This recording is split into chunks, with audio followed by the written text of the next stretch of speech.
पिछले क्लास में हमने देखा था कि जो प्रोडक्ट ऑफ कॉम्प्लेक्स नंबर होता है, अगर दो कॉम्प्लेक्स नंबर है हमारे पास z is equal to x plus i y is equal to are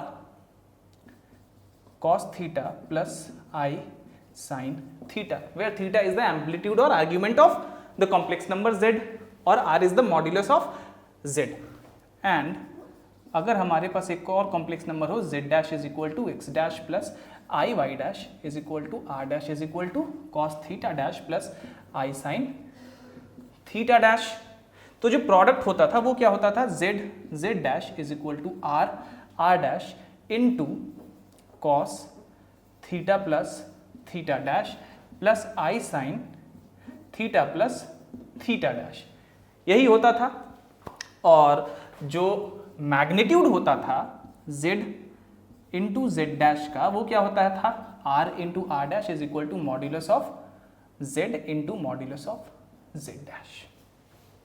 now अब इसी को जब हम एक्सटेंड कर रहे थे बहुत सारे कॉम्प्लेक्स नंबर के प्रोडक्ट में, जैसे z1 z2 and so on to zn, तो वो आ रहा था r1 r2 and so on to rn into cos theta 1 plus theta 2 से लेके प्लस थीटा n तक plus I sine theta 1 plus theta 2 and so on to plus theta n तक, यही आ रहा था। जहां की जो modulus of z1 z2 and so on to zn था वो क्या था हमारा r1 r2 and so on to rn।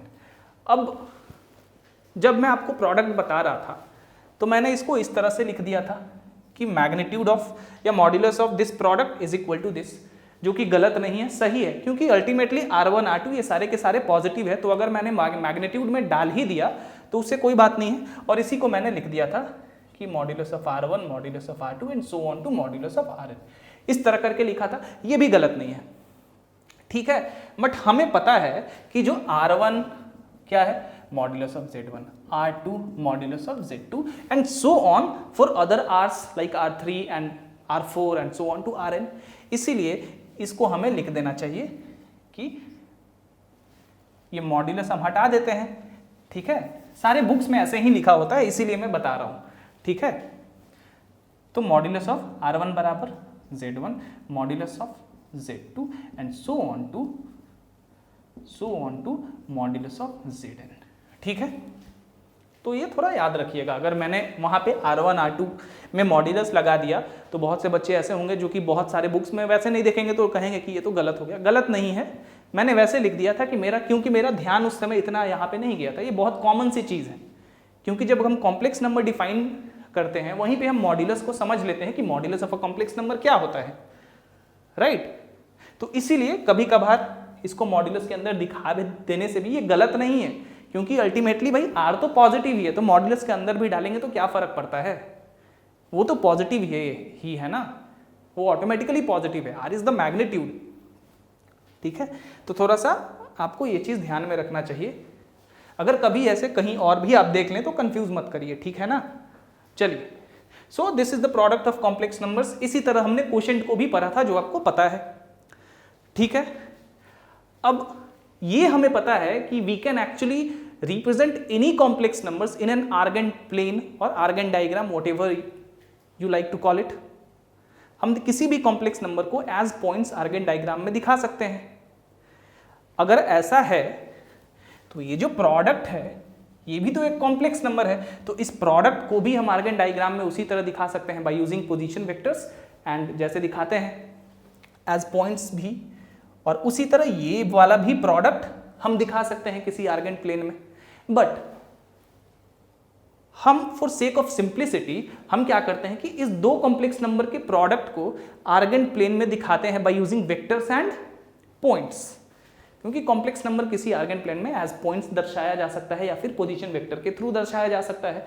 और पोजीशन वेक्टर भी क्या होता है, किसी पॉइंट को लोकेट ही करता है, और चूंकि कॉम्प्लेक्स नंबर पॉइंट है तो पोजीशन वेक्टर किसी पर्टिकुलर कॉम्प्लेक्स नंबर को लोकेट ही करेगा आर्गन प्लेन में। चलिए थोड़ा देखते हैं कि किस तरह से इन दोनों कॉम्प्लेक्स नंबर के इस वाले प्रोडक्ट को किसी आर्गन प्लेन में हम रिप्रेजेंट कर सकते हैं। बड़ा ही आसान है। मैं बस आपको प्रोडक्ट बताऊंगा, क्वोशिएंट आप खुद से करिएगा। चलिए भाई, सबसे पहले मान लीजिए कि एक आपका इस तरह से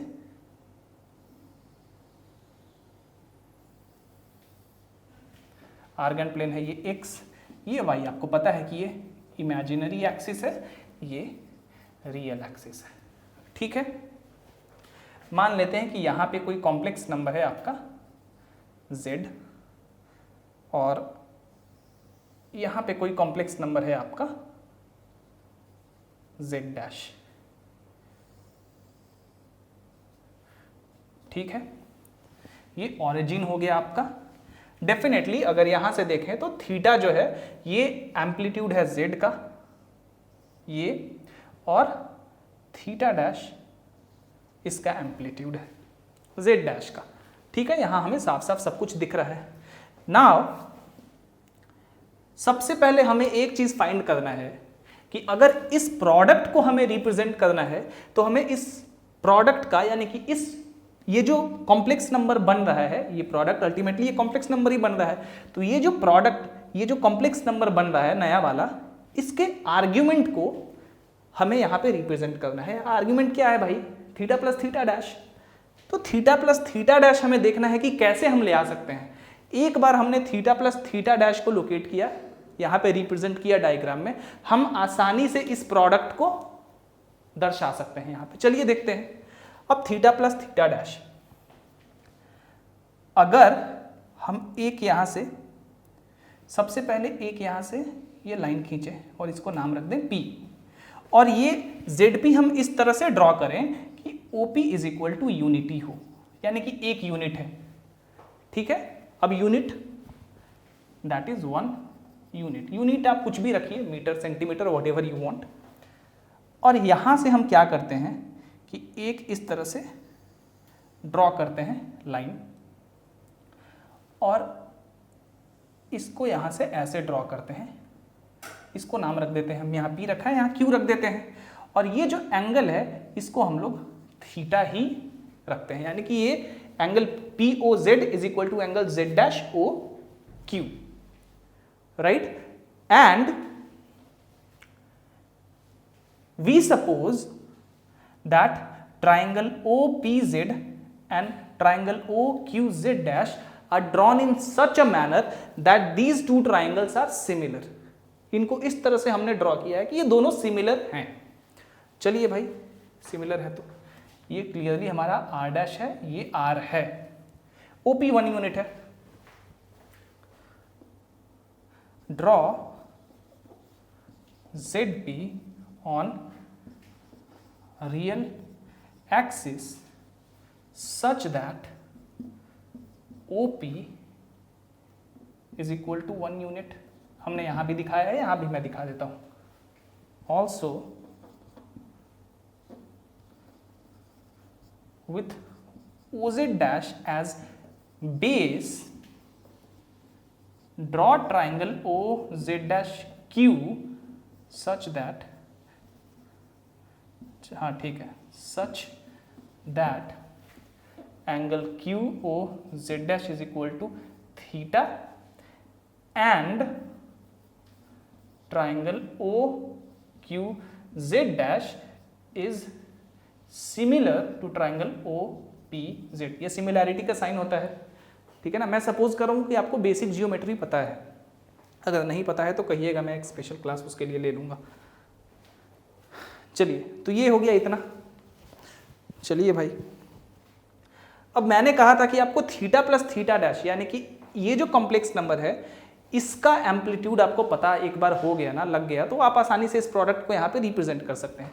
तो इसका amplitude that is theta plus theta dash, theta plus theta dash, यानी कि जो ये वाला एंगल है ना, ये वाला, यही हमारा थीटा प्लस थीटा डैश को दर्शा रहा है।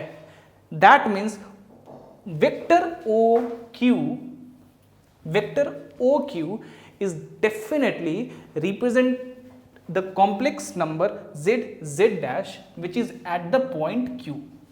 ये प्रोडक्ट, इससे हमें यहाँ ये तो पता चल गया कि Z डैश ये पॉइंट Q ही है, यही पॉइंट इस प्रोडक्ट को दिखा रहा है। इतना तो हमें पता चल गया। नाउ इसको थोड़ा प्रूफ भी कर देते हैं। Now by using similarity of triangles we have, अब ये ट्राइंगल और ये ट्राइंगल सिमिलर है, OZ dash divided by OP, corresponding sides के रेशियो बराबर होते हैं, वही मैं यहां पे अप्लाई कर रहा हूं। OZ dash by OP is equal to OQ by OZ, that implies OZ dash आपका क्या है यहाँ पे, OZ डैश है R डैश, OP कितना है 1 यूनिट है, OQ कितना है आपका आपको नहीं पता है अभी, और OZ कितना है R है। यहां से OQ क्या आएगा आपका R dash, that is the length of this OQ comes out to be R into R dash, और R इंटू R डैश क्या है भाई, magnitude of Z dash is equal to R into R dash, that is magnitude of Z into magnitude of Z dash. यही चीज तो है ना। इसका क्या मतलब है, अब भाई ये जो वेक्टर है OQ, ये रियल एक्सिस से थीटा प्लस थीटा एंगल बना, थीटा प्लस थीटा डैश का एंगल भी बना रहा है, जो कि इस प्रोडक्ट का, इस कॉम्प्लेक्स नंबर का एम्पलीट्यूड भी है, और जो OQ का लेंथ है वो भी हमारा क्या आ रहा है R इंटू R डैश आ रहा है, जो कि इस कॉम्प्लेक्स नंबर का, इस प्रोडक्ट का मॉड्यूलस है। That means definitely Q is the point which represent the product Z dash. ठीक है, इसलिए the modulus of Z dash is equal to R dash. So clearly this shows that vector OQ represents the complex number Z dash, which is at the point Q। कोई दिक्कत नहीं हुआ, आपने locate कर दिया इस प्रोडक्ट को इस पर्टिकुलर डायग्राम में। इसी तरह आप कोशेंट को भी दिखा सकते हैं। अब कोशेंट क्या होता है, अगर Z बाई Z डैश का कोशेंट हम देखें तो R by R dash into cos theta minus theta dash plus I sine theta minus theta dash होता है। आपको बस पता करना है इसी तरह के डायग्राम में कि थीटा माइनस थीटा डैश आप कैसे ले आएंगे। Once you got this theta minus theta dash, by using the same technique, same method, you are able to represent, you are able to locate this particular quotient in this type of Argand plane or Argand diagram। ठीक है, तो इस तरह से आप represent कर सकते हैं। Try to find it yourself.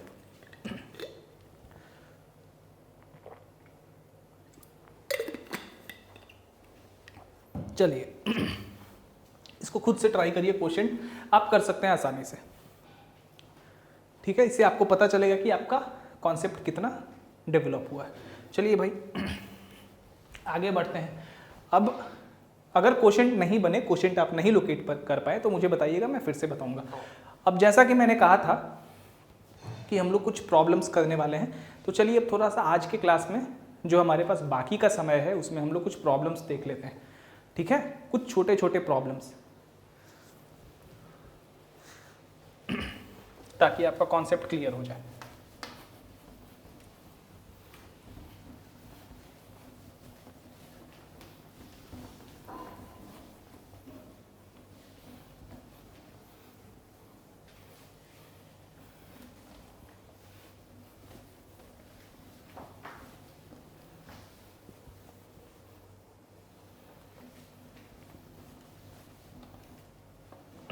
Okay, चलिए सबसे पहले थोड़ा सा आर्ग्यूमेंट यानी कि एम्पलीट्यूड और मॉड्यूलस के बारे में बात कर लेते हैं।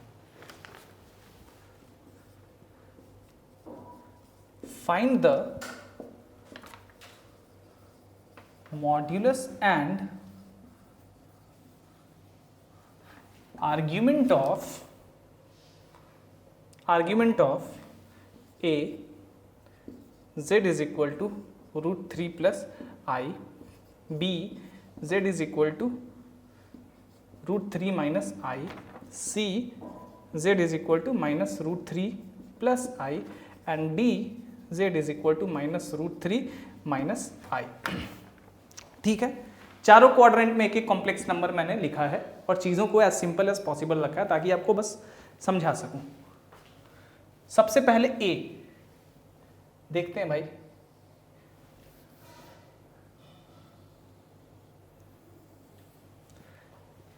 अब यहां पे अगर हम देखें तो हमारा अगर कॉम्प्लेक्स नंबर कोई हम देखें तो किस तरह डिफाइन करते हैं, x प्लस आई वाई, जहां की x is the real part of z and y is the imaginary part of z।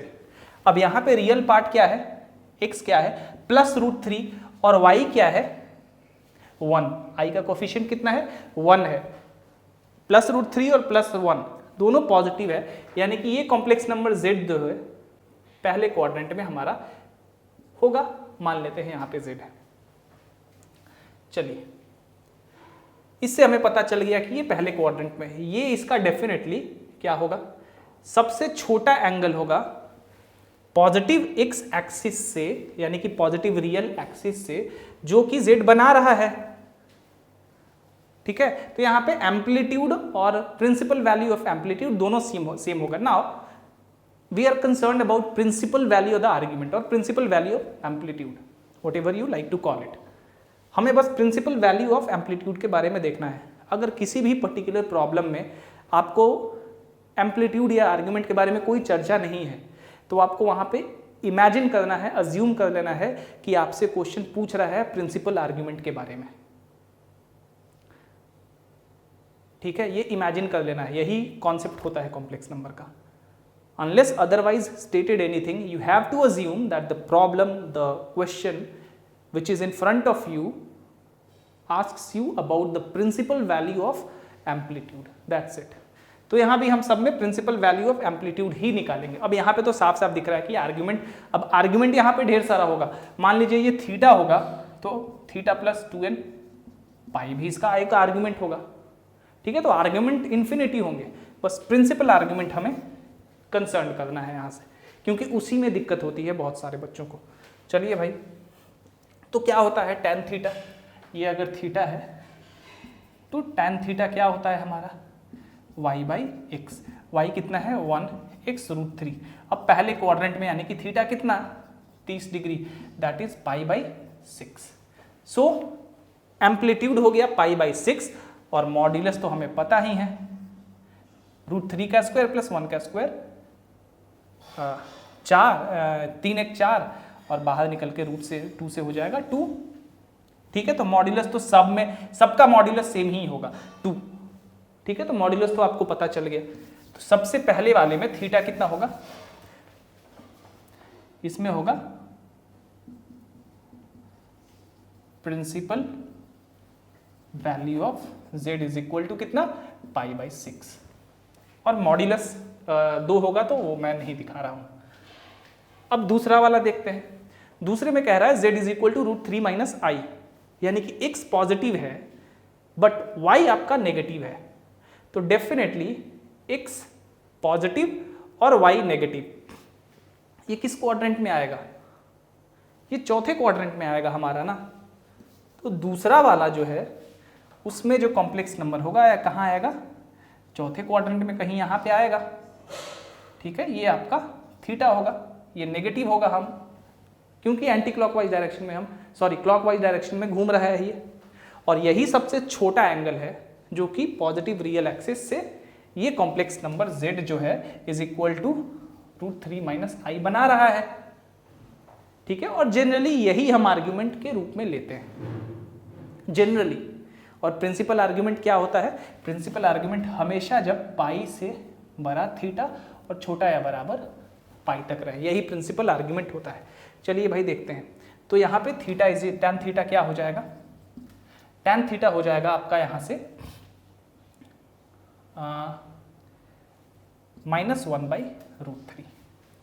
ठीक है, ऑब्वियसली चौथे क्वाड्रेंट में टेंजेंट क्या होता है, चौथे क्वाड्रेंट में टेंजेंट आपका नेगेटिव होता है। तो यहाँ से तो हमें सिंपल, अगर थीटा को हम -30 डिग्री रख दें तो tan -30 डिग्री कितना होता है? -tan 30 डिग्री होता है ना, यानी कि -1/√3। तो थीटा कितना आ जाएगा हमारा? -30 डिग्री। तो प्रिंसिपल वैल्यू दूसरे केस में कितना हो गया?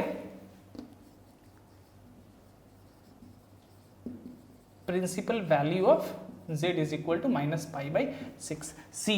सी में x पॉजिटिव, x नेगेटिव है और y पॉजिटिव है, यानी कि दूसरे क्वाड्रेंट में है सी का सिचुएशन हमारा। चलिए भाई दूसरे क्वाड्रेंट में देख लेते हैं। यहाँ पे कहीं z होगा और ये एंगल मान लीजिए आपका, ये पॉजिटिव रियल एक्सिस से लीस्ट एंगल है, जहाँ पे ये घूमा x तो यहाँ इस पे पहुँच गया, लीस्ट एंगल याद रखिए। चलिए भाई ये ओरिजिन है हमारा।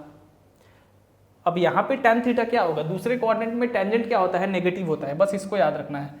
tan theta is equal to -1/√3 यहाँ भी होगा, बट ये दूसरा क्वाड्रेंट है। दूसरे क्वाड्रेंट में किसी चीज को ले आने के लिए क्या करते हैं?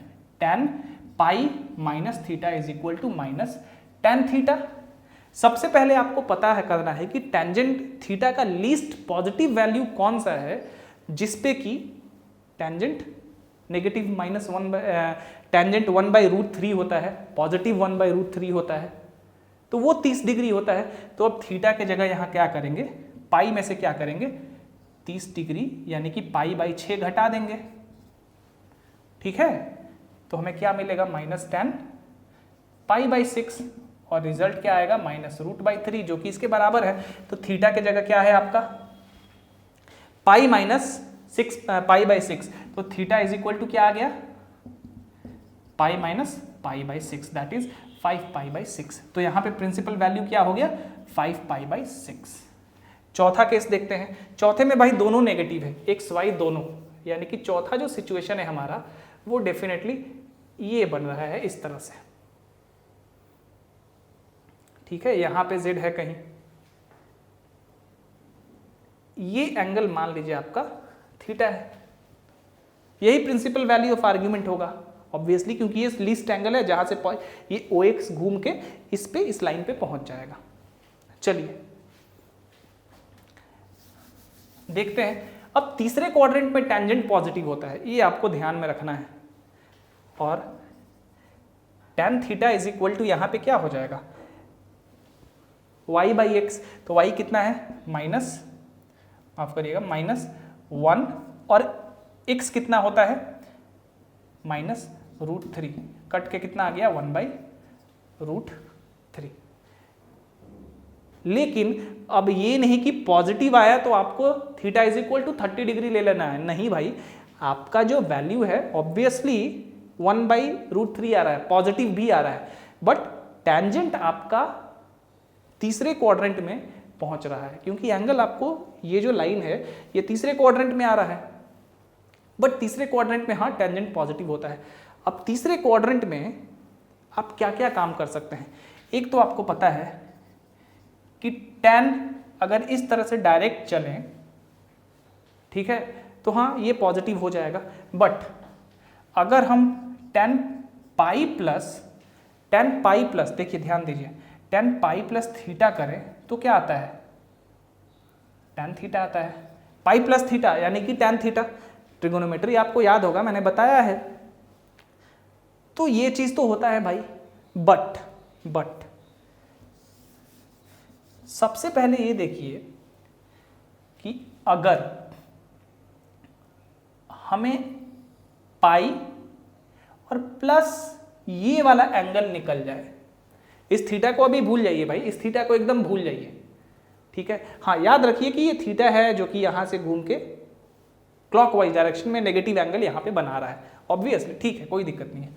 बट तीसरे क्वाड्रेंट में अगर ये पाई है और थीटा का लीस्ट पॉजिटिव वैल्यू जिसके लिए टेंजेंट +1/√3 होता है वो तो 30 डिग्री होता है, तो अगर आप पाई में 30 डिग्री जोड़ देंगे, पाई में 30 डिग्री जोड़ देंगे तो कितना आएगा?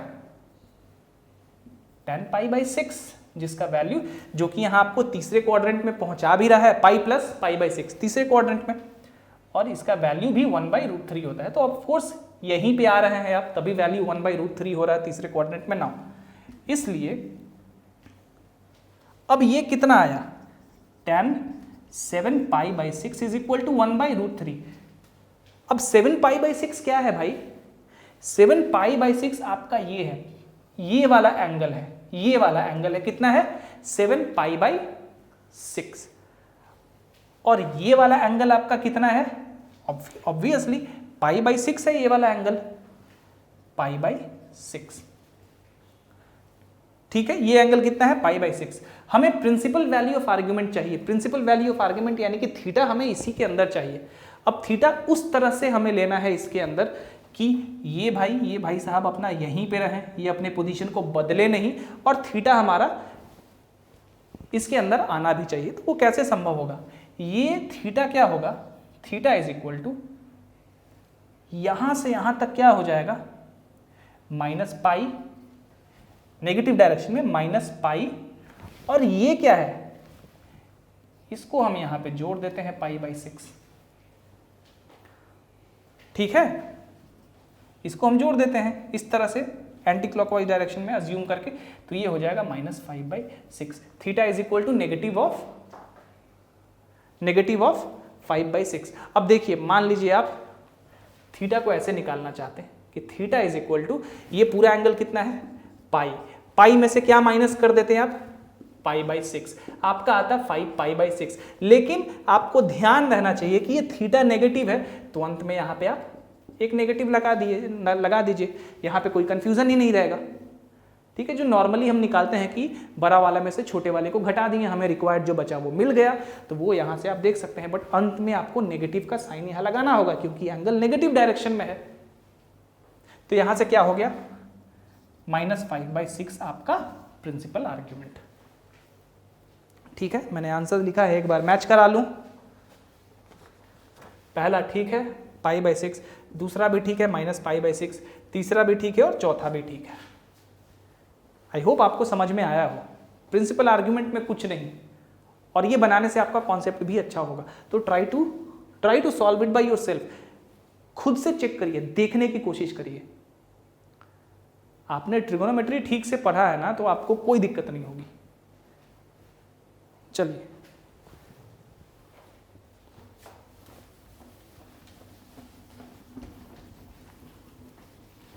चलिए आई होप अब आपको एम्पलीट्यूड वगैरह में दिक्कत नहीं होगी।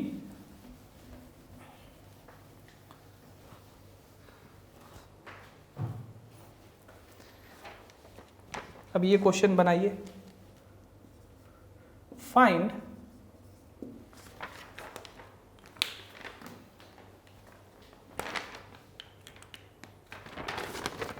the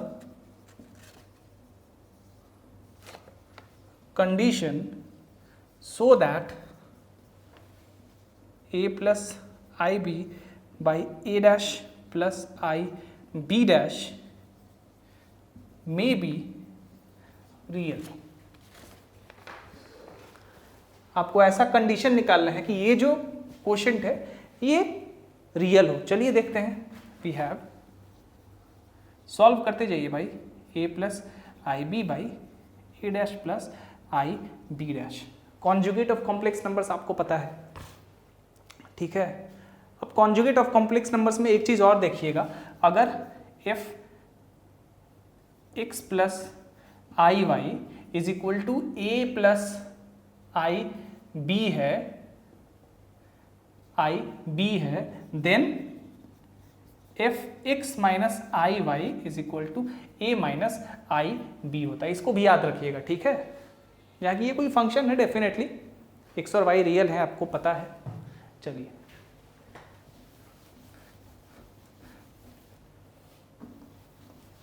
बाकी कॉन्जुगेट में मैंने बहुत कुछ आपको जो जितना जरूरी है उतना बता दिया है, और कॉन्जुगेट के कुछ प्रॉपर्टीज होते हैं वो हम आगे देखेंगे।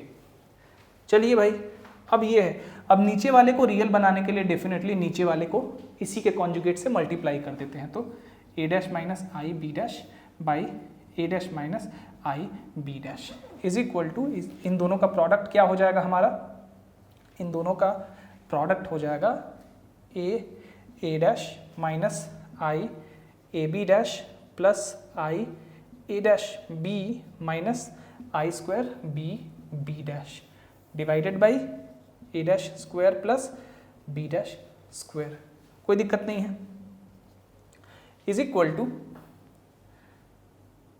ए डैश और i square is equal to -1 पहले से plus b dash plus b dash, right, और यहाँ से plus i a dash b minus a b dash divided by A dash square plus b dash square. अब कह रहा है कि ये आपको रियल हो जाए। रियल कब होगा? जब इसका इमेजिनरी पार्ट खत्म हो जाएगा, यानी कि 0 हो जाएगा। इस कॉम्प्लेक्स नंबर को सबसे पहले हम लिख सकते हैं a dash plus b dash by A dash square plus b dash square plus इसको लिख सकते हैं i a dash b minus a b dash divided by A dash square plus b dash square, ठीक है। इसलिए for this to be real we must have जो इसका imaginary part है यानी कि a dash b minus a b dash divided by A dash square plus b dash square, ये कितना हो जाए? 0 हो जाए, यानी कि a dash b minus a b dash is equal to 0। यही आपका आंसर होगा, यही रिक्वायर्ड कंडीशन होगा। अगर ये कंडीशन हो गया तो आपका ये कॉम्प्लेक्स नंबर क्या होगा? प्योरली रियल हो जाएगा।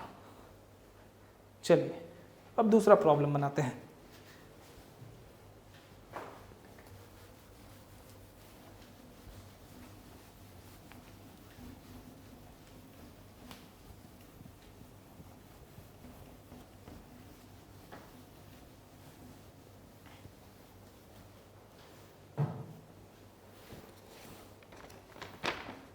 ये क्वेश्चन देखिए, अच्छा क्वेश्चन है।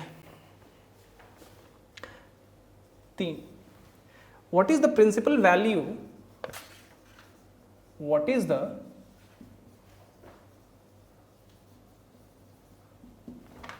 वैल्यू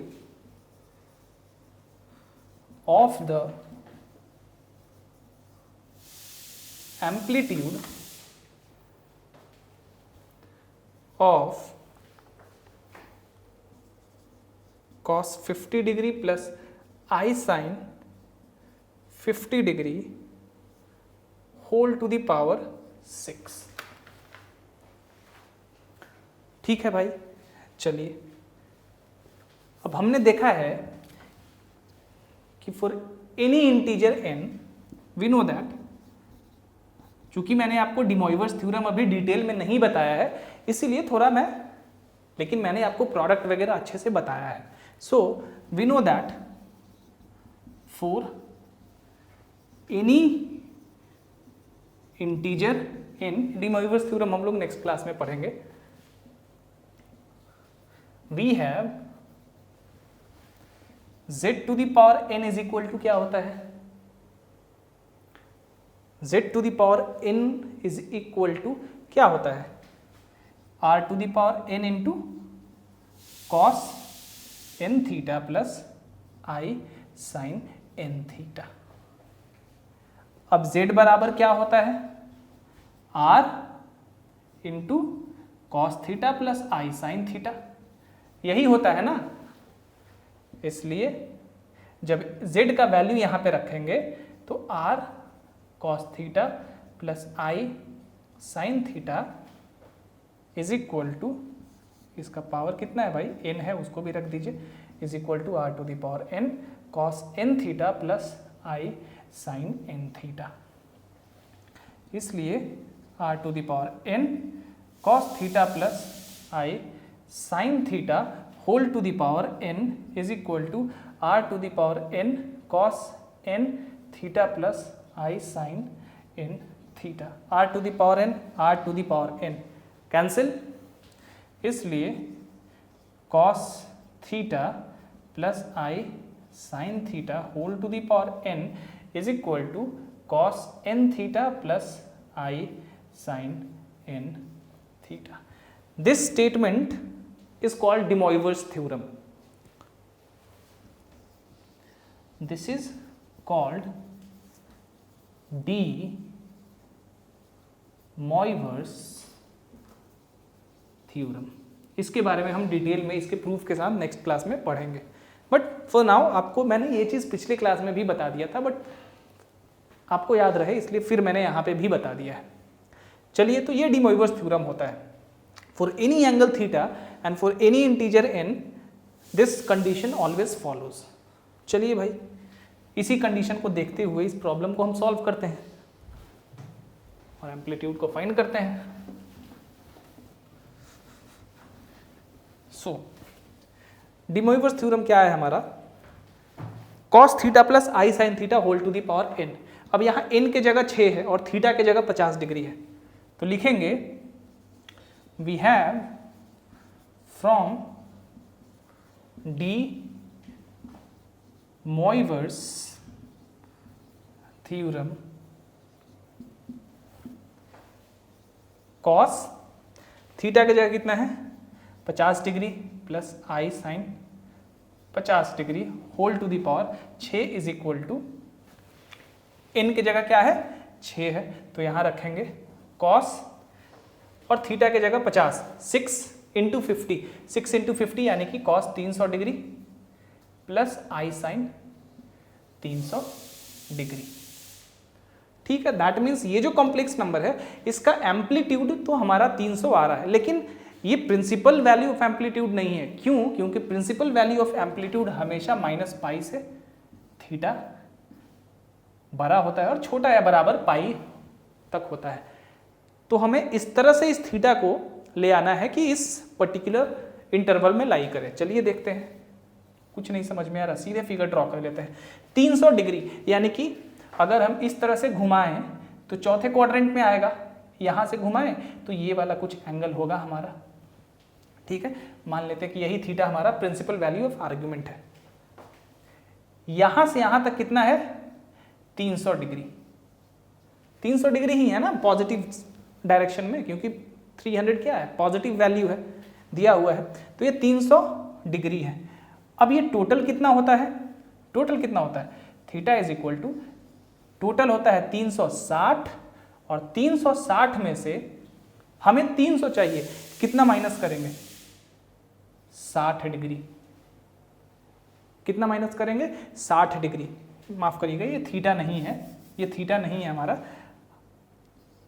360 में से कितना माइनस करेंगे माइनस 60 डिग्री, तो हमें कितना मिलेगा 300 डिग्री. यही तो हमें चाहिए ना. अगर और आप क्लियर देखना चाहें तो 360 डिग्री माइनस रख लीजिए यहाँ पे थीटा माइनस थीटा. मान लीजिए 360 में से हम थीटा घटा रहे हैं तो हमें मिला कितना 300 degree. So theta is equal to 60 degree. Theta कितना है हमारा 60 डिग्री है. साफ साफ दिख भी रहा है ना, इस पूरा एंगल एक चक्कर कितना होता है 360. 360 में से 60 घटाएंगे तो हमें मिल जाएगा ये 300. और अगर इसको दूसरे तरीके से देखना चाहते हैं, आपको थीटा चाहिए, तो थीटा इज इक्वल टू क्या हो जाएगा हमारा 360 माइनस 360 में से हमने ये वाला एंगल घटा दिया तो कितना हो गया हमारा 60 डिग्री. ये सबसे अच्छा है और इसी तरह से आपको करना है, इसी तरह से आपको देखना है. ठीक है, इससे पहले जो मैं कर रहा था वो आपको कंफ्यूज कर रहा था उस तरह करके कि ऐसे कर लीजिए, इस तरह कर लीजिए, उस तरह कर लीजिए, वो कंफ्यूजन था. ये सबसे बढ़िया है, इस पे कोई कंफ्यूजन नहीं है. हाँ, अब theta is equal to 60 degree तो आ गया, बट आपको यहाँ पे एक बहुत ही ज्यादा इंपॉर्टेंट चीज ध्यान में रखना है कि थीटा जो है नेगेटिव है, सो माइनस 60 डिग्री. इसलिए principal value of amplitude of cos 50 degree plus I sine 50 degree whole to the power 6 is equal to कितना, -60 डिग्री, दैट इज -π/3। यही आपका रिक्वायर्ड आंसर। कुछ नहीं करना था इसमें, बस आपको ये कॉन्सेप्ट आना चाहिए कि कैसे थीटा को निकालें। ठीक है, आप आसानी से फाइंड कर लेंगे। चलिए, हाँ, ये नेगेटिव साइन नहीं देना भूलना है, क्योंकि यही आपको बता रहा है कि भाई नेगेटिव डायरेक्शन में पॉजिटिव एक्स एक्सिस से या पॉजिटिव रियल से नेगेटिव डायरेक्शन में एंगल बन रहा है। This is something that you have to show always.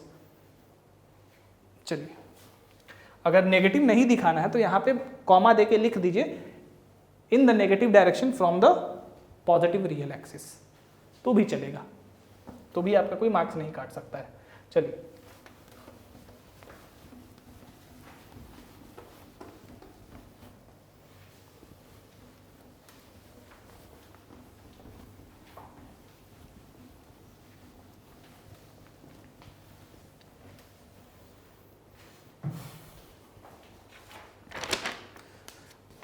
ये क्वेश्चन देखते हैं, ट्रू और फॉल्स है।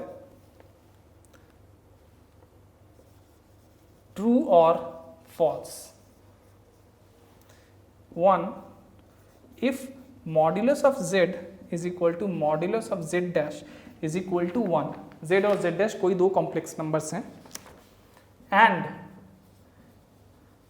Amplitude of z is equal to minus into amplitude of z dash, then z dash is equal to 1/z। क्या ये सही है या गलत है? चलिए देख लेते हैं। सबसे पहले मान लेते हैं कि z हमारा x प्लस आई वाई है। ठीक है, अब कहा जा रहा है कि भाई एम्पलीट्यूड ऑफ z डैश जो है इसका नेगेटिव है। ये कब होता है? ये तभी होता है जब ये z हो थीटा और ये z डैश हो माइनस थीटा। और ये कब होगा भाई? इसका पोलर कोऑर्डिनेट अगर r थीटा है तो इसका polar coordinate r minus theta है, क्योंकि r तो दोनों का सेम रहने वाला है, क्योंकि अगर ये बराबर है तो हमें दिख रहा है दोनों का r सेम है। r कितना है? 1 है दोनों में, बस डायरेक्शन अलग अलग है, मिरर इमेज एक दूसरे का। डेफिनेटली आपको अगर कॉन्जुगेट कॉम्प्लेक्स नंबर याद है तो z डैश z का कॉन्जुगेट है। ठीक है, clearly therefore z dash is equal to x minus i y. अब हमें देखना है कि z dash is equal to 1/z है। देख लेते हैं करके कि क्या ऐसा आ रहा है। z dash is equal to 1/z, 1/z is equal to 1/x plus i y. इसके कॉन्जुगेट से हम मल्टीप्लाई करते हैं तो क्या आ जाएगा? x minus i y, x minus i y by x square plus y square. अब भाई x square plus i square क्या है? r जो है वो कितना है? X square plus y square, but r तो हमारा 1 है ना, तो ये 1 है, दैट इज नीचे 1 x minus i Y.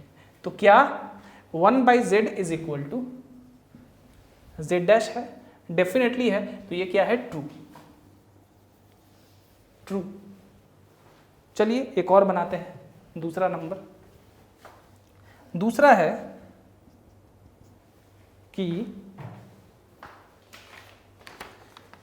If modulus of z is equal to modulus of z dash and amplitude of z, amplitude of z dash differ by pi, then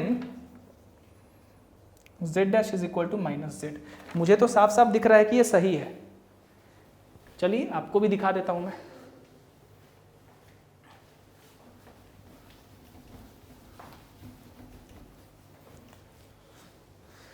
क्या कहा जा रहा है कि सबसे पहले तो भाई दोनों का जो मॉड्यूलस है बराबर है, r सेम है दोनों में।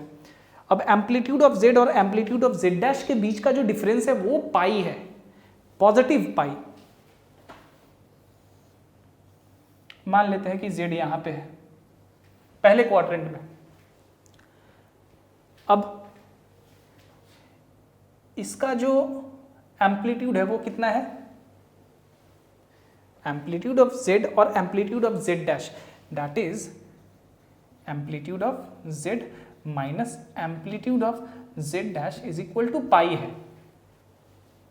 अब ये कब होगा, जब एकदम z डैश जो है इसी लाइन को बरकरार रखते हुए इधर होगा कहीं पे, तभी तो ऐसा हो सकता है ना। मान लेते हैं इसका एम्पलीट्यूड है थीटा, इसका एम्पलीट्यूड है थीटा डैश, तो थीटा डैश माइनस थीटा कितना हो गया,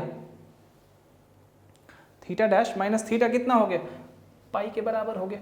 ये एंगल कितना है, स्ट्रेट लाइन है, पाई है, ठीक है।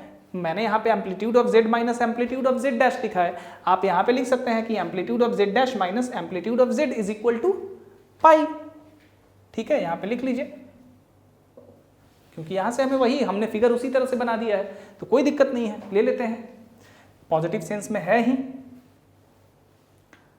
ठीक है। अब भाई ये एम्पलीट्यूड कब आ रहा है, ऑफ कोर्स अब दोनों का चूंकि मॉड्यूलस बराबर है तो इसका यहां तक का लेंथ बराबर होगा, इसका यहां तक का लेंथ बराबर है, लेंथ बराबर है, बट कॉम्प्लेक्स नंबर ये किस में, थर्ड क्वाड्रेंट में लाई कर रहा है।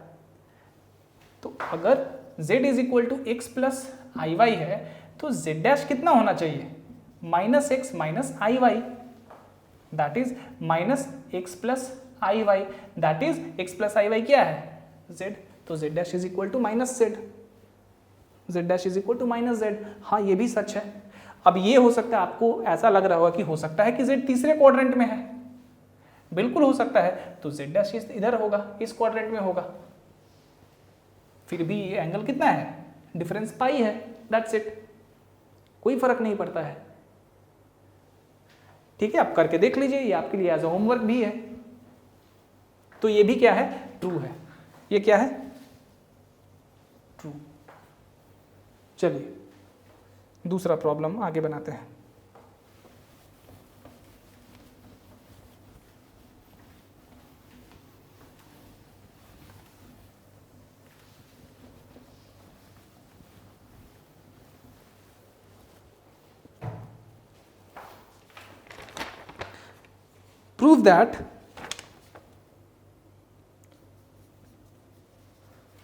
Prove that for two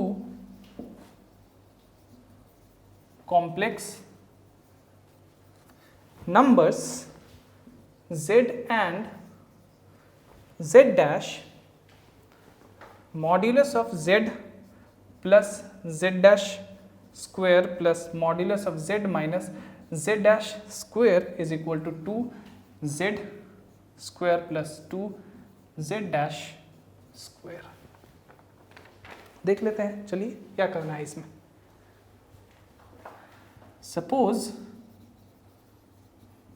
z is equal to x plus i y and z dash is equal to x dash plus i y dash, where x dash y dash as are real numbers। ये आपको बताने की जरूरत नहीं है, लिखने की जरूरत नहीं है। Then modulus of z plus z dash कितना हो जाएगा। सबसे पहले तो आपको ये पता है ना कि z plus z dash is equal to x plus x dash plus i y plus y dash and z minus z dash is equal to x minus x dash plus i y minus y dash. इतना तो आपको पता है। There also एक चीज और, modulus of z कितना हो जाएगा, और modulus of z dash is equal to x dash square plus y dash square. अगर दोनों तरफ स्क्वायर करें तो इसका स्क्वायर रूट हट जाएगा, तो modulus of z square is equal to सिर्फ x square plus y square, modulus of z dash square is equal to सिर्फ x dash square plus y dash square. चलिए कोई नहीं, इसलिए modulus of z plus z dash square कितना हो जाएगा, कोई दिक्कत ही नहीं है आपको, x plus x dash square plus y dash square and modulus of z minus z dash कितना हो जाएगा, कुछ नहीं करना है यहाँ भी, x minus x dash square plus y minus y dash square. ना इसको लेके चलते हैं LHS को, लेफ्ट हैंड साइड को, z plus z dash whole square plus modulus of z minus z dash whole square is equal to z plus z dash कितना है, break कर दे रहा हूं मैं, x square plus x dash square plus 2x x dash plus y square plus y dash square plus 2y y dash, ठीक है। और ये कितना है,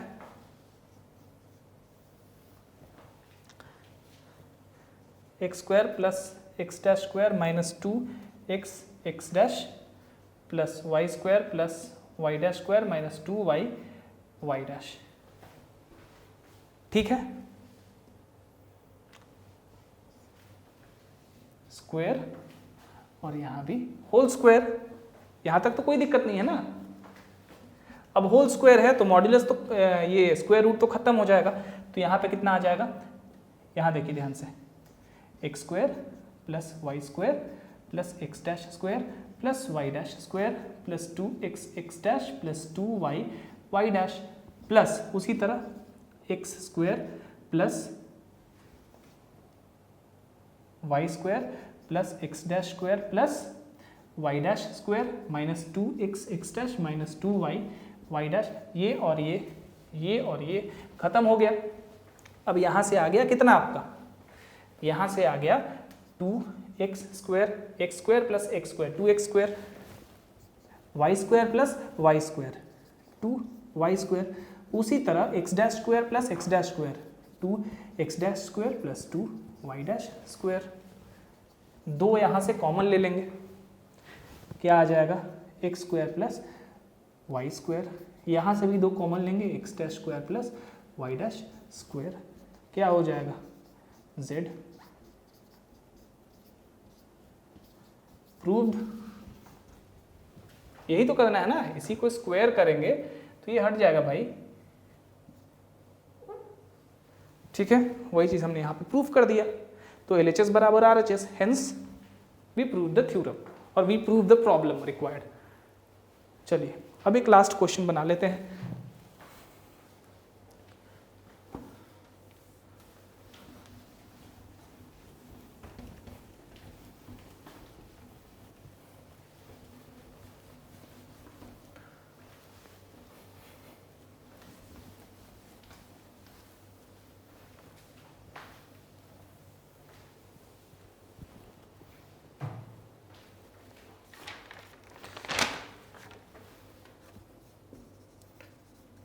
Complex numbers z1, z2, z3 are the vertices of A, B, C respectively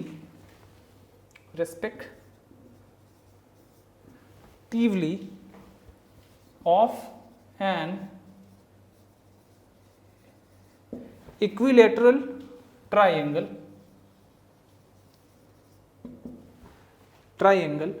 show that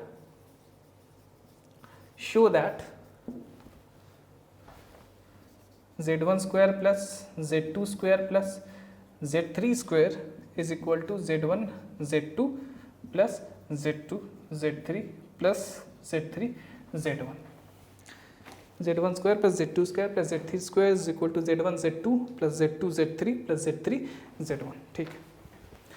अब इस problem को बनाना है।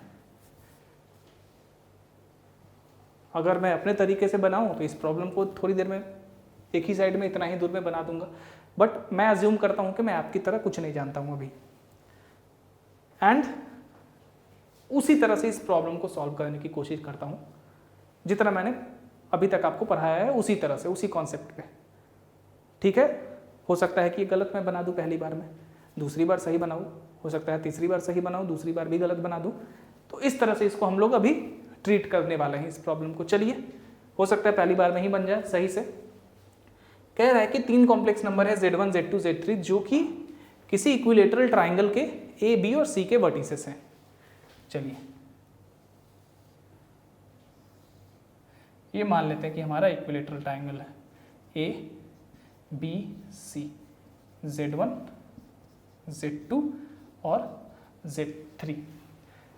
पिछले क्लास में के लास्ट में मैंने आपको एक कॉन्सेप्ट बताया था जहां रोटेशन थ्योरम और वो कोनी मेथड की बात की थी, और जस्ट ये वाला जो मैंने वीडियो है वो as a short explanation for that मैंने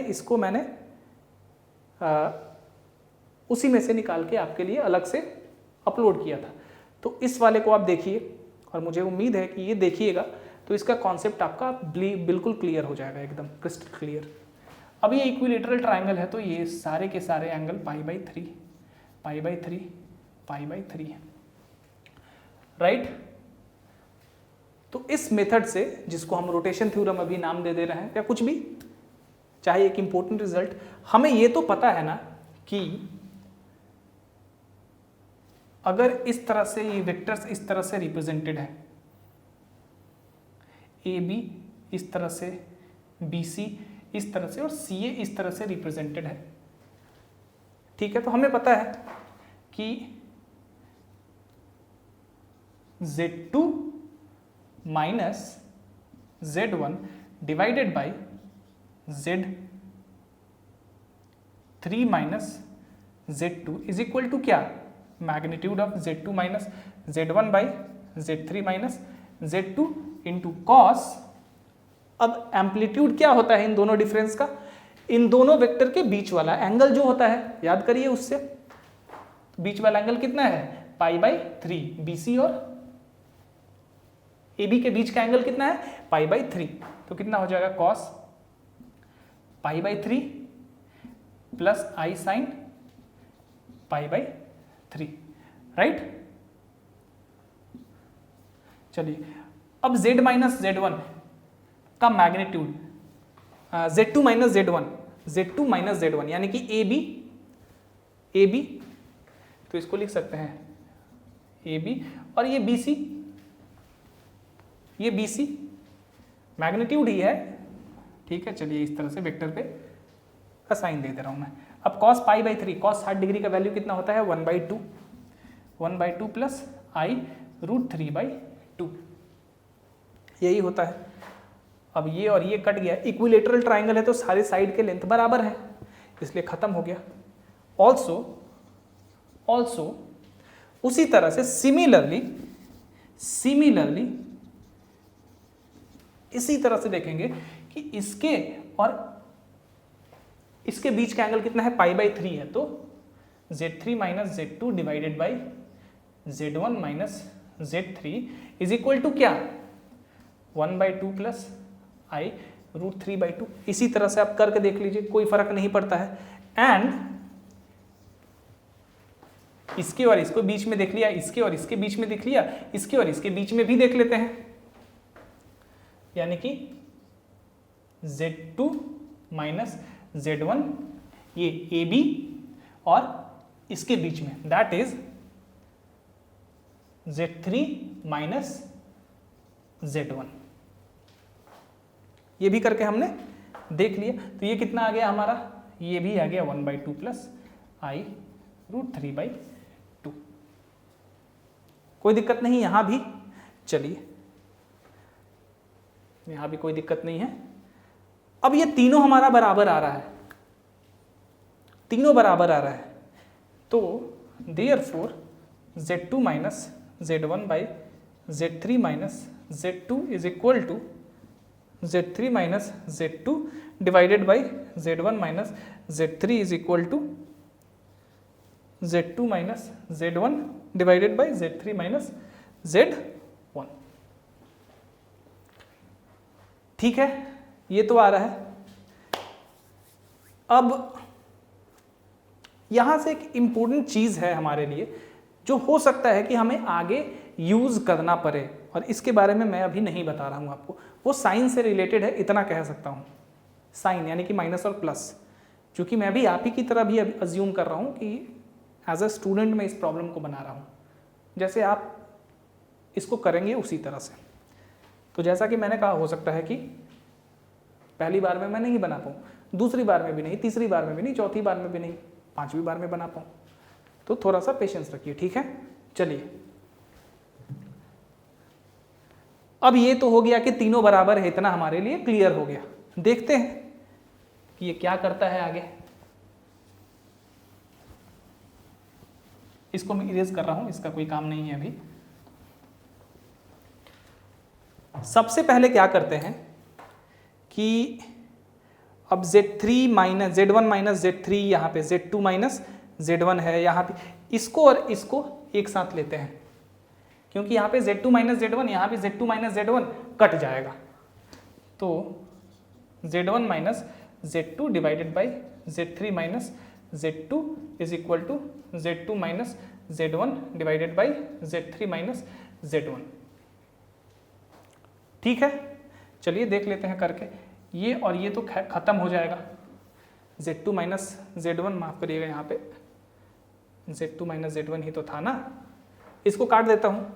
that implies Z3 minus Z1 is equal to Z3 minus Z2।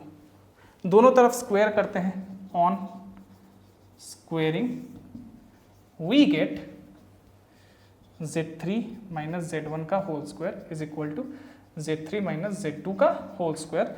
That implies Z3 square plus Z1 square minus 2 Z1 Z3 is equal to Z3 square plus Z2 square minus 2 Z3 Z2। ठीक है, but यहाँ से भी हम देख रहे हैं कि नहीं, यहाँ से भी कुछ ज़्यादा हमें मदद मिल नहीं रही है, नहीं आ रहा है, क्योंकि साफ साफ दिख रहा है कि Z1 स्क्वायर इधर से Z3 और स्क्वायर और Z3 स्क्वायर कट जाएगा। तो जो हमें प्रूफ करना है वो तो यहाँ से इससे नहीं आ पाएगा। सबसे पहला आपका ट्राई यही हो सकता है, आप गलत हो गए। चलिए, पहली बार में हमसे ये नहीं बना, ठीक है। अब कुछ और ट्राई करते हैं। अब हम क्या करते हैं कि इसको और इसको लेके देखते हैं कि क्या होता है। चलिए भाई, Z2 minus Z1 divided by Z3 minus Z2 is equal to Z3 minus Z2 divided by Z1 minus Z3। Z2 minus Z1 into Z1 minus Z3 into Z3 minus Z2 का whole square, Z1 Z2 minus Z2 Z3। ठीक है, minus Z1 square plus Z1 Z3, कुछ उम्मीद तो लग रही है, is equal to Z3 square plus Z2 square minus 2 Z2 Z3। लग रहा है कि कुछ हो जाए यहाँ से। अब इसको हम इधर ले आते हैं और Z1 स्क्वायर Z2 स्क्वायर और Z3 स्क्वायर को एक तरफ रखते हैं। तो Z1 स्क्वायर को उधर लेके चले जाते हैं, तो Z1 स्क्वायर और साथ में प्लस Z2 स्क्वायर है प्लस Z3 स्क्वायर है। ठीक है, और इसको हम इधर लेके आ जाते हैं। सबसे पहले तो Z1 Z2 यहाँ पहले से है। अब Z2 Z3 यहाँ पे माइनस है, ये इधर जाएगा तो हो जाएगा प्लस 2 Z1 Z3। तो प्लस 2 Z2 Z3 में से माइनस Z2 Z3 गया तो कितना बचा, प्लस Z2 Z3, और एक यहाँ पे है प्लस Z1 Z3। हमारा प्रॉब्लम प्रूफ हो गया, हेंस प्रूव्ड। अब मैंने क्यों आपको कहा कि साइन के रिगार्डिंग आपको हो सकता है दिक्कत होगी। देखिए, हमने इस वेक्टर को इस तरह से लिया है, राइट। हमने इस वेक्टर को इस तरह से लिया है, यानी कि जो वेक्टर AC होगा वो माइनस वेक्टर CA होगा। तो यहां पे हम Z3 माइनस Z1 के जगह Z1 माइनस Z3 लिख देंगे। ठीक है, वेक्टर का डायरेक्शन चूंकि हमने लिखा है इसलिए, लेकिन ऐसा कोई जरूरी नहीं है। अगर आप लिखेंगे फिर भी कोई फर्क नहीं पड़ेगा, अगर आप एकदम वेक्टर के साइन के अकॉर्डिंग चलेंगे तो भी कोई फर्क नहीं पड़ेगा। ठीक है, तो बहुत बुक में इस तरह से बनाया होगा कि वेक्टर के साइन को यहाँ पे उतना महत्व नहीं दिया होगा, बट मुझे लगता है कि वेक्टर का जो साइन होना उसी के अकॉर्डिंग वेक्टर का हम यूज भी करना चाहिए हमें, चाहे वो कॉम्प्लेक्स नंबर हो चाहे कुछ भी हो। तो आपका उसके बाद आप जो प्रॉब्लम सॉल्व करेंगे ना तो आपके सॉल्यूशन में कहीं भी गलती नहीं होने की गुंजाइश होगी, कहीं गलती नहीं होगी। सो याद रखिएगा, ठीक है ना। वही मैं कह रहा था कि हो सकता है साइन में प्रॉब्लम हो, यहाँ नहीं आया क्योंकि इसको और इसको यूज करके हमारा क्वेश्चन ही सॉल्व हो गया यहाँ पे, लेकिन हो सकता था कि इसको भी यूज करना पड़ता, और चूंकि हमने ये साइन गलत लिया था तो हमारा हो सकता है कि प्रॉब्लम ठीक से सॉल्व नहीं हो पाता, वही साइन के वजह से हम प्रूफ नहीं कर पाते। तो चूंकि हमने ए बी और ए सी लिया है, और चूंकि ए सी जो है वो माइनस ऑफ सी ए है, तो यहाँ पे उस तरह से लिखना है, नेगेटिव कर देना है। नेगेटिव करेंगे तो Z3 माइनस Z1 की जगह क्या हो जाएगा, Z1 minus Z3, that's it. इसीलिए वेक्टर का डायरेक्शन थोड़ा सा याद रखें। वेक्टर आपने बनाया है ना, सो यूज इट एज वेक्टर्स, ठीक है ना। तो बस यही आपसे कहना था, बाकी कुछ नहीं। सो दैट्स इट फॉर टुडे। इतना प्रॉब्लम काफ़ी है, खुद से ये सारे के सारे प्रॉब्लम्स खुद से भी प्रैक्टिस करिए आप। नेक्स्ट क्लास से हम लोग कॉम्प्लेक्स नंबर का रूट्स ऑफ कॉम्प्लेक्स नंबर और डी मोइवर्स थ्योरम वगैरह हम नेक्स्ट क्लास में शुरू करेंगे, ठीक है ना। अब एक बहुत इंपॉर्टेंट चीज़ जो कि उन स्टूडेंट्स के लिए, उन बच्चों के लिए कहना है जो खास करके जेई एडवांस के लिए प्रिपेयर कर रहे हैं अपने आप को, और उनको डिफरेंट IITs में एडमिशन लेना है और समथिंग लाइक दैट। अब बहुत सारे वैसे बच्चे ये सोच रहे होंगे कि यहाँ पे हम लोग अभी ज़्यादा जेई एडवांस के प्रॉब्लम क्यों नहीं कर रहे हैं, क्या कारण है। इसका कारण सिंपल है। अब कॉम्प्लेक्स नंबर हम पढ़ रहे हैं अभी, ठीक है। अगर कॉम्प्लेक्स नंबर में मैं आपको ऐसे प्रॉब्लम्स बताऊं जो जेई एडवांस में पूछा गया है और उसमें सर्कल का भी यूज है, सर्कल का भी कॉन्सेप्ट का यूज किया गया है कोऑर्डिनेट जियोमेट्री से, अगर मैं वो प्रॉब्लम आपको अभी बताऊंगा तो मैंने वो आपको नहीं बताया है, मैं कहीं रेफर नहीं कर सकता कि मैंने यहाँ पे आपको बताया है। इसीलिए मैं यही कोशिश, ऐसा नहीं है कि हम जेई एडवांस के प्रॉब्लम नहीं बनाएंगे या इंडियन स्टैटिस्टिकल इंस्टीट्यूट के प्रॉब्लम नहीं बनाएंगे, हम लोग प्रॉब्लम बनाएंगे, बट हम जितना पढ़ते जाएंगे ना, उसी से जितना हमने कंप्लीट कर लिया है, जितना सिलेबस, मेरी ये कोशिश है कि मैं उसी तरह के प्रॉब्लम को सिलेक्ट करूं जितना मैंने पीछे पढ़ाया हुआ है, ठीक है। और पूरी तरह से जब हम एटलीस्ट मैथ्स के 5 sections, that is algebra, trigonometry, calculus, coordinate geometry, right, algebra हो गया, ट्रिगोनोमेट्री हो गया, कैलकुलस हो गया, कोऑर्डिनेट जियोमेट्री हो गया, और वेक्टर्स एंड 3 डायमेंशनल हो गया, वेक्टर्स एंड 3 डायमेंशनल जियोमेट्री। जब तक इन एटलीस्ट इन 5 सेक्शन को हम एक बार थियोरेटिकली कंप्लीट नहीं कर लेते ना, तब तक हम, आपको ये अज्यूम नहीं करना चाहिए कि आप सारे प्रॉब्लम जो जेई एडवांस में पूछे जाते हो या जो इंडियन स्टैटिस्टिकल इंस्टीट्यूट जैसे बी मैथ का जो कंपटीशन होता है, बी मैथ में एडमिशन के लिए, उसके रिगार्डिंग पूछा जाता हो, अगर आपको लग रहा है कि आप वो सारे प्रॉब्लम बिना इन सबको एक बार ख़त्म किए बनाएंगे, so actually you are trying to living in a foolish land, ठीक है। सबसे पहले आपका ये टारगेट है कि हमें इन 5 सेक्शन को थियोरेटिकली अच्छे से ख़त्म करना है, क्योंकि एक बार ये ख़त्म हो गया उसके बाद हम प्रॉब्लम ही करेंगे, उसके बाद हम किसी भी टेक्स्ट से कोई अच्छा प्रॉब्लम मिलेगा उसको बनाएंगे। जेई एडवांस में कैसा भी प्रॉब्लम होगा तो इन्हीं 5 से रिलेटेड, अगर मिक्स प्रॉब्लम भी हुआ तो वो इन्हीं 5 से रिलेटेड होगा। तो उस समय चूंकि हमने सब कुछ एटलीस्ट थियोरेटिकली किया हुआ होगा तो हमें दिक्कत नहीं होगी। अभी अगर मैं वो सारे प्रॉब्लम को यहाँ पे ले आऊँगा तो दिक्कत होगी। इसीलिए उस तरह के प्रॉब्लम जिसमें ऐसे कॉन्सेप्ट्स का यूज़ है जो मैंने आपको अभी तक नहीं कराया है, मैं उस तरह के प्रॉब्लम को अभी नहीं सिलेक्ट कर रहा हूँ। और अभी कितना दिन ही हुआ है यहाँ इस प्लेटफॉर्म को शुरू हुए, 4-5 महीने हुए हैं, तो डेफिनेटली एक बार we have to complete these 5 sections in mathematics theoretically, and thereafter we will solve any problems, whatever it is, whether it is from JEE Advanced, no problem, it is from some Olympiads, no problem, it is from Indian Statistical Institute, no problem, क्योंकि हमने उस समय तक सब कुछ किया हुआ होगा जितना ज़रूरत है हमें, जितने कॉन्सेप्ट हमें चाहिए किसी भी प्रॉब्लम को सॉल्व करने के लिए इस लेवल में। ठीक है, तो जैसा मैंने कहा प्रॉब्लम हम अभी भी करेंगे, जेई मेंस का करेंगे, हमने कितना प्रॉब्लम सेशन किया भी है पीछे, जेई एडवांस का भी करेंगे, लेकिन उसी कॉन्सेप्ट से रिलेटेड, उन्हीं कॉन्सेप्ट से रिलेटेड जितना मैंने आपको करा दिया है। सो जब भी आपको ये लगे कि जेई एडवांस का प्रॉब्लम हम अभी क्यों ज़्यादा नहीं बना रहे हैं, तो इस चीज़ को याद करिए, एक बार ये 5 सेक्शन खत्म हो जाए थियोरेटिकली, उसके बाद हम प्रॉब्लम बनाएंगे जेई एडवांस का, डेली बनाएंगे। सो डोंट वरी अबाउट दैट, वो भी करेंगे, बट सबसे पहले हमें इन सबको सही से ख़त्म करना है थियोरेटिकली। और हम अभी जैसे प्रॉब्लम कर रहे हैं करते जाएंगे।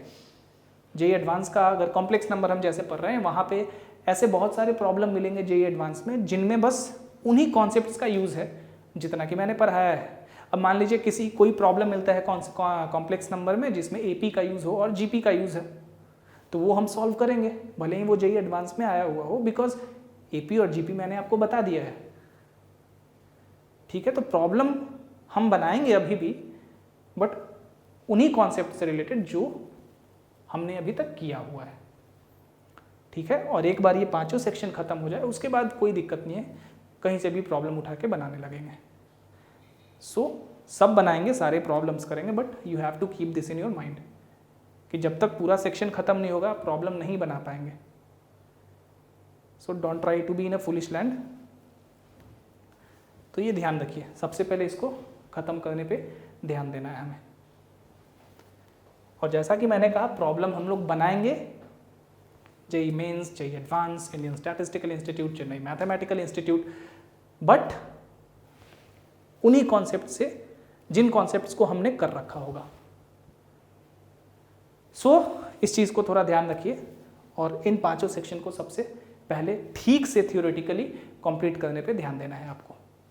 ठीक है, ये कंप्लीट रहेगा तो आप कोई भी प्रॉब्लम बना लेंगे, चाहे वो कितना भी टफ हो जेई एडवांस में। अगर नहीं होगा तो फिर वही करना पड़ेगा, आप किसी प्रॉब्लम को लेके रटना होगा, और रट के कितना प्रॉब्लम बना लोगे। जैसे ही जाओगे प्रॉब्लम में थोड़ा सा कुछ चेंज करेगा, कंफ्यूज कर जाओगे। इसीलिए try to complete these 5 sections first and thereafter will solve every kind of problems whatever it is. So don't worry about problems और types of problems. First we need to do this, we need to complete these 5 sections first. So that's it for today. मुझे उम्मीद है ये class आपको अच्छा लगा हो, और नेक्स्ट क्लास में हो सकता है थोड़ा अभी कुछ दिनों तक थोड़ा क्लास लेट से है, 2 दिन 3 दिन में कोशिश करूँगा कि रेगुलर डालूँ। कुछ 1-2 सप्ताह का दिक्कत है, 1-2 वीक का, तो हो सकता है कि थोड़ा सा लेट से मैं लेक्चर्स डालूँ, तो थोड़ा सा पेशेंस रखिएगा उसके लिए। सो दैट्स इट। अगर कोई दिक्कत हो, किसी प्रॉब्लम में कुछ नहीं समझ में आया हो, तो आप कमेंट करके पूछिए, मैं बताऊंगा। और आपको मेरा टेलीग्राम चैनल पता है, उस पर आप ज्वाइन कर सकते हैं, आप डिस्कॉर्ड पे ज्वाइन कर सकते हैं, वहाँ पे मेरे से पूछ सकते हैं questions. So that's it for today. और नेक्स्ट क्लास में जैसा मैंने कहा कॉम्प्लेक्स नंबर में हम roots of complex number, de Moivre's theorem और ये सब कुछ जो बचा हुआ है वो करेंगे। सो that's it for today. Thank you.